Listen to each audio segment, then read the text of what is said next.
Ќе се осврна повеќе на земјоделието, затоа што никој досега не го спомна. Има пари за покачување на 78% на функционерите, а нема пари да се изградат откупни центри, нема пари да се направат патишта, да се направат добри програми кои ќе се воведат во земјоделието, а не само за одредени личности. Ќе купат еден трактор, ќе му подарат на некој од нивната партија или од нивното семејство и ќе се чукаа погради, ние инвестираме во земјоделието.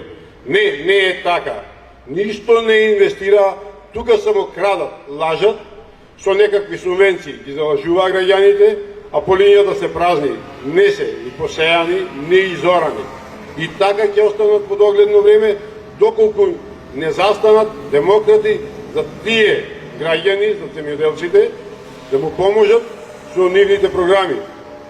А овие досега, што 32 години ја уништува нашата држава, дека видовме од претходните соговорници, дека уништија се и сешто, украдоа се и сешто, колку што можеа и што не можеа.